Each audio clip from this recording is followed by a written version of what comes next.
All right, so maybe you've begun the simplifying process, but you've just gotten stuck. Maybe it's on sentimental items. Maybe you've just gotten overwhelmed by the amount of stuff in your house and you're feeling like it's taking way too long.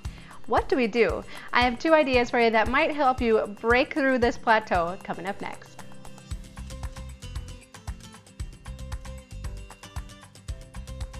Well, hi, I'm Dawn from theminimalmom.com, and I mentioned before when I shared this video about why I became a minimalist that there was quite a few questions that came up about where to start, and we talked about that in the last video, and then also what to do when you get stuck.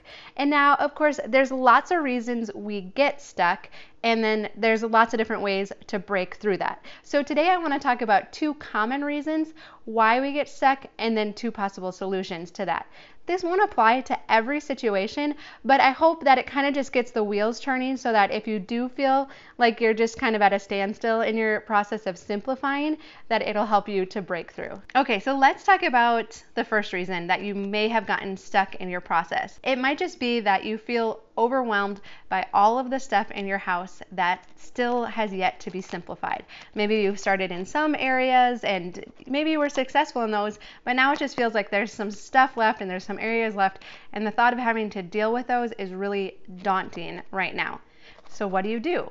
You know, I think we're all different, and for some of us, we might need to enlist the help of a friend or family member to help us break through this. For me, I really enjoyed simplifying our house by myself during nap time. I would just kind of use that time each day to tackle a closet or a cupboard, and usually I'd listen to some music or a podcast while I was doing it, and I was just fine. But that's kind of my nature in general. I'm more of an introvert. I love people, but I also need time by myself to recharge. Now, my twin sister, on the other hand, she just had a baby and she's much more social. And so she actually asked my mom to come up and help her get her nursery in order. And then she also had some closets in the laundry room that she wanted to get in order. So she just set a couple of appointments with my mom, and my mom came up and helped her. Now, mostly one of them was doing it while the other one was holding the baby. So it wasn't like it was necessarily a 2-person job. It was just that by setting that appointment and knowing someone else is coming, it helped to keep her accountable. And then the other thing that this friend can help you when they come over is by asking you questions. So instruct them. Say, okay, if there's a thing that probably we both know I should get rid of, could you ask me these questions? Can you ask me, when was the last time you used it? When do you plan on using it again? Is it something that could be replaced for $20 or less? Could you borrow it from someone else in the future if you ever did decide you need it? Or is that item getting to fulfill what it was created for? If I have 50 coffee mugs, they were created for us to drink coffee from. Even better yet, with a friend, right? Is it getting to fulfill its purpose if it's sitting in the back of your cupboard? Probably not. And so have them help you with some of these questions. And then if we're answering, no, I haven't used it in a year, I don't plan on using it, I can't imagine using it again in a year. Yes, I could replace this for $3, okay, yes. Just having someone to talk through this with can be really helpful. And then it actually makes decisions down the road even easier. So yes, you might have to, every item for the first 5, you're asking all the questions, but then after that, you're like, okay, I know the answers, right? And then you can just be like, okay, yep, got it, don't need it, yep, can replace it, all right, I already know the answers, here we go. So that could be the first way. Set an appointment with a friend and ask them to come and help. Whether they're just there keeping you company or actually physically helping you with the process, for a lot of us, it's more fun to do these types of things together. And obviously, make sure to choose a person that you don't feel like is judging you for your process and who will be encouraging to you. Okay, so now a second common reason where we get hung up is with sentimental items. I know there's been quite a few comments about whether it's things that were passed on from a loved one or things from high school and college, that these things can be especially difficult to deal with. And I know there's really no shortage of ideas out there to deal with this kind of stuff. A lot of them talk about taking pictures of it or picking out just, the very special items to keep and then discarding the rest. And so that's good, but here's what actually happened a little while back. My brother was helping my mom to finish cleaning up their upstairs where our bedrooms were growing up. And so what does he do? He hands me these 2 boxes, and they were called Dawn and Diana's Knickknacks. Diana's my twin sister.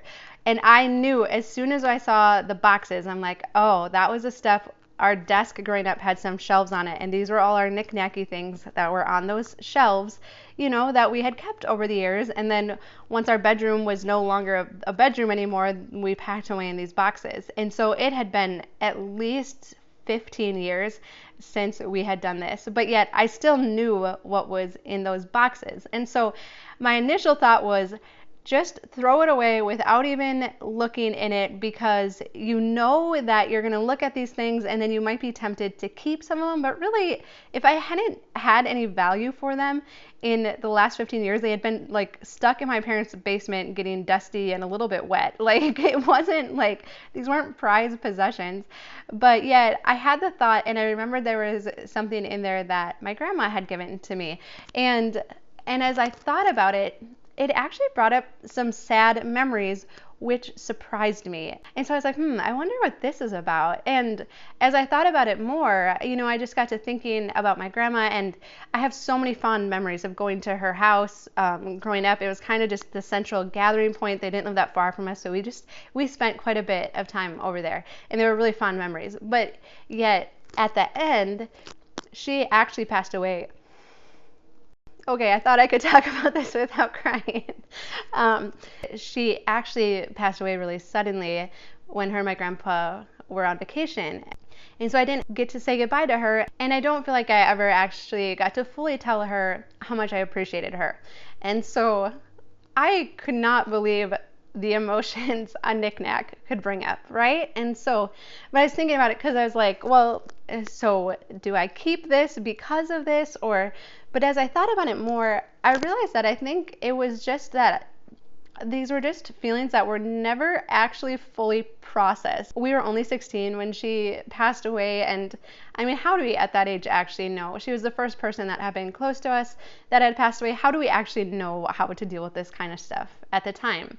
And so I think a lot of items have a very emotional connection, and we might need to be able just to share these with someone, to process it, to voice it, because there's something about when we share it with another person that kind of validates the feelings and the memories. And I feel like actually what's crazy is just sharing this right now, I feel like, oh, okay, I feel like I can get rid of those things now. Isn't that incredible how just being able to share that? And I think, if we say, oh, we're just going to take a picture of it, it's not the same. It doesn't give the same validity to it. And so you might need to invite a friend or a family member, or maybe your spouse, or if you have a grown child that, could just help you. If there's items that you're just really struggling with, that you don't want to keep them long term, that they're not actually adding value to your life. I do not need knickknacks to remind me of all the awesome memories of my grandma growing up and the holidays we spent there and just all the time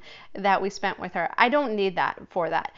But there might be some emotional ties to these items that if we could express our feelings and just kind of talk through some of it, maybe some things that haven't been, fully processed, that then we might be able to let these things go. And so if we can invite a friend over or another family member and just say, okay, I know this might sound silly, but like, I just need to process this and I need to tell somebody about it, and then I'll be able to get rid of it. And there's nothing wrong with that. There's a story of this war-torn village, and the villagers had just seen so many loved ones perish and just horrific acts happen in their village. But what they did was every morning they would brew coffee together in their village, and they would all sit and have coffee together and process the events together. And then that was what was able to help them to cope with what it was that they were experiencing.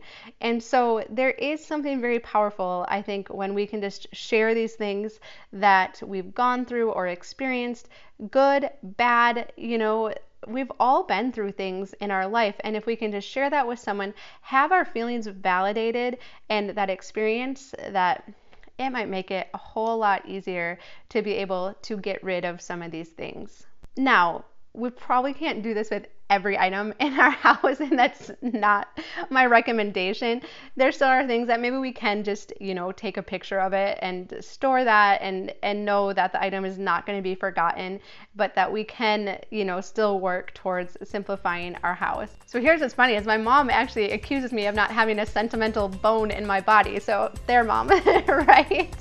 But I tell you what, we're all different, but we're also very similar. Yes, there are still items that I have an emotional attachment to, and sometimes I'm like, I have no idea why. I've gotten rid of 10,000 things now in the last few years, but for whatever reason, once in a while things still hang me up. So you're definitely not alone if you feel like you've just gotten hung up in this process, but hopefully some of these ideas will help you to just keep moving forward, because honestly, the end goal, having a simplified home, having a peaceful home, having a house that's super easy to maintain and take care of, where you'd love to have people over because it's so easy to entertain, it is so worth it. So keep plugging away, plow through these roadblocks, and you'll be really grateful that you did.